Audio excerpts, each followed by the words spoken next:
Hello guys, welcome back. അപ്പോൾ ഇന്ന് Friday ആണ്. കേരള ലഞ്ച് മെനുവിന്റെ ദിവസമാണ്. ഇന്ന് 59ാമത്തെ മെനുവാണ് ഞാൻ ഇട്ടിരിക്കുന്നത്. ഇന്നത്തെ മെനുവിൽ ഞാൻ ഉണ്ടാക്കിയത് ഒരു സിമ്പിൾ ആയിട്ടുള്ള ഒരു കായവട്ടം, പിന്നെ എരിവും പുളിയും മധുരവും ഒക്കെ ഉള്ള ഒരു ഉള്ളിപ്പുളി, പിന്നെ ഞാൻ കുറച്ച് തൈരും സാലഡും ഒക്കെ ആയിട്ട് സെർവ് ചെയ്തിട്ടുണ്ട്. സിമ്പിൾ റെസിപ്പീസാണ്. ഇൻഗ്രീഡിയൻസ് ലിസ്റ്റ് താഴെ കൊടുത്തിട്ടുണ്ട്.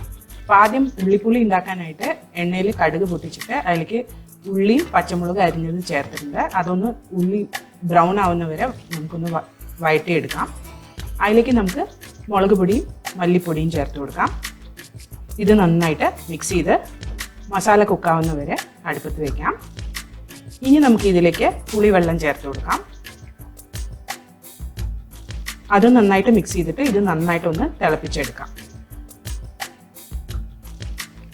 അപ്പോൾ ഞാൻ കുറച്ച് ചൂടുവെള്ളം കൂടി ഒഴിക്കുകയാണ്. ഇനി ഇതൊന്ന് നന്നായി തിളച്ച് വരും.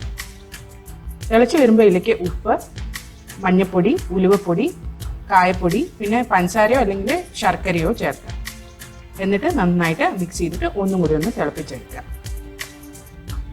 ഒരു പ്രാവശ്യം കൂടി നന്നായി തിളച്ച് കുറുകി വന്നു കഴിഞ്ഞാൽ കറിവേപ്പില ചേർത്തിട്ട് നമുക്കിത് അടുപ്പത്തിൽ നിന്ന് ഇറക്കാം. ഇനി കായവട്ടം ഉണ്ടാക്കാനായിട്ട് കായത ഇത്ര കട്ടിയിൽ ഞാൻ വട്ടവട്ടമായിട്ട് കട്ട് ചെയ്തെടുത്തിട്ടുണ്ട്. ഇതിലേക്ക് ഉപ്പും മഞ്ഞൾപ്പൊടിയും ചേർത്ത് കായ വേകാൻ ആവശ്യമുള്ള വെള്ളവും കൂടി ചേർത്തിട്ട് നമുക്ക് അടുപ്പത്ത് വെക്കാം. ഇതെല്ലാം കൂടി ഒന്ന് നന്നായി മിക്സ് ചെയ്ത് കൊടുത്തിട്ട് കായ ഒന്ന് വെന്ത് വരട്ടെ.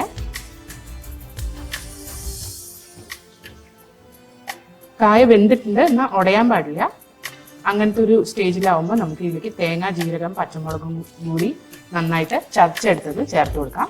കുറച്ച് വെള്ളം കൂടി ഒഴിച്ചിട്ടാണ് സാധാരണ കായവട്ടം ഉണ്ടാക്കാറുള്ളത്. ഞാനിതൊരു തോരൻ മോഡലിൽ ഉണ്ടാക്കിയെടുത്തെന്ന് മാത്രം. അപ്പോൾ ഇതൊന്ന് മിക്സ് ചെയ്ത് ഒരു 2 മിനിറ്റ് നേരം കൂടി ചെറിയ തീയിലിട്ട് ഒന്ന് കുക്ക് ചെയ്തെടുത്താൽ നമ്മുടെ കായവട്ടനും റെഡിയാവും. അവസാനം ഇതിലേക്ക് കുറച്ച് കറിവേപ്പില ചേർത്ത് കൊടുക്കുക. അപ്പോൾ നമ്മുടെ ഇന്നത്തെ സിമ്പിൾ മെനു റെഡി ആയിട്ടുണ്ട്. എന്തായാലും വീട്ടിൽ ട്രൈ ചെയ്ത് നോക്കിയിട്ട് കമൻറ്റ് സെക്ഷനിൽ അറിയിക്കുക. അടുത്ത പ്രാവശ്യം ഒരു പുതിയ റെസിപ്പിയുമായി വരുന്നവരെ ബൈ.